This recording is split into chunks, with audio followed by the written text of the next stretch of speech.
Trump acaba de anunciar um tarifaço de 100% sobre chips importados, uma medida que afeta diretamente a China, Taiwan e o Brasil.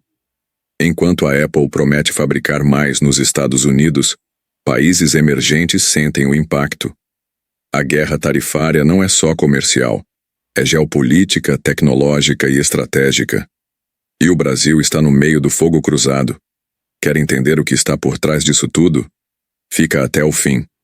Desde o início de seu governo, Donald Trump adotou uma política econômica agressiva no campo internacional, marcada por tarifas comerciais elevadas. A ideia era clara: proteger o setor industrial americano e reduzir o déficit comercial dos ZLA. Essa estratégia inaugurou uma série de disputas econômicas com aliados e rivais, numa espécie de guerra fria do comércio.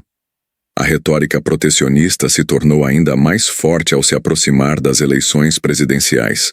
A política tarifária de Trump atingiu em cheio nações estratégicas, inclusive do bloco BRICS. Enquanto a China foi o principal alvo desde 2018, com tarifas que afetaram bilhões em produtos, Índia e Brasil passaram a ser incluídos num segundo momento. Os motivos variam. Com a China, é disputa de hegemonia. Com a Índia, fricções tecnológicas e farmacêuticas. E no caso do Brasil, além do comércio, um pano de fundo político e institucional entra em jogo. No Brasil, o tarifaço de 50% imposto por Trump em 2025 chegou em meio a uma forte crise política interna. A economia já dava sinais de fragilidade e, para piorar, o ex-presidente Jair Bolsonaro estava detido. Um ministro do STF era investigado por leis internacionais e o governo enfrentava a desconfiança dos mercados. A retaliação comercial americana soou como mais do que uma disputa econômica. Parecia um gesto de pressão política. Os efeitos foram imediatos: queda na bolsa, valorização do dólar e paralisação de investimentos. Estimativas apontam perdas de até 110 bilhões de dólares no PIB em longo prazo e mais de 600 mil empregos eliminados. Setores como aço, carne bovina, calçados e mineração foram duramente atingidos. O agronegócio, pilar da economia brasileira, também sentiu o baque com prejuízos que chegaram às prateleiras dos supermercados. Com os ZLA restringindo o comércio, países do BRICS passaram a buscar entre si alternativas. China e Índia fortaleceram suas rotas de exportação e investiram em mercados regionais. O Brasil, pressionado por tarifas e crises internas, tenta ampliar laços com a América Latina, África e o próprio bloco BRICS, numa tentativa de contornar a dependência americana. A palavra de ordem passou a ser diversificar ou desaparecer. Apesar da pancada, algumas exceções à tarifa revelam o pragmatismo americano. A Embraer conseguiu preservar parte de suas exportações graças à dependência americana de seus componentes. A Petrobras também foi beneficiada, em especial na exportação de derivados. Mas especialistas alertam: essas exceções são estratégicas para os nationwide e não um gesto diplomático.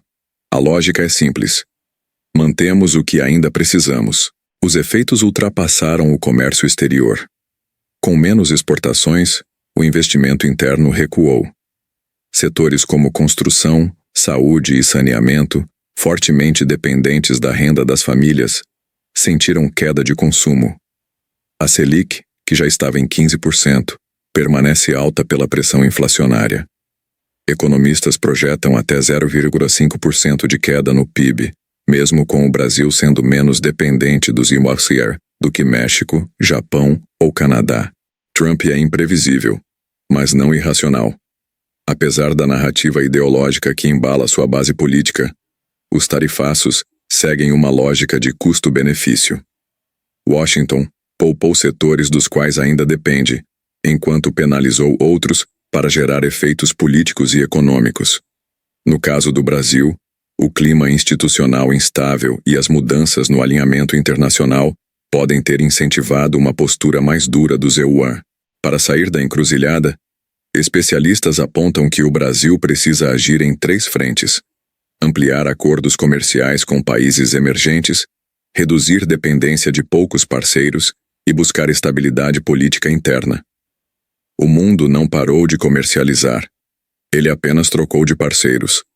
Neste novo cenário, o Brasil precisa decidir se será um protagonista ou apenas uma vítima dos movimentos geopolíticos globais. Se você chegou até aqui, é porque se importa com o que está por trás dos fatos e não apenas com os rótulos. Aqui no canal, nosso compromisso é com a análise profunda, apartidária e com base em dados concretos.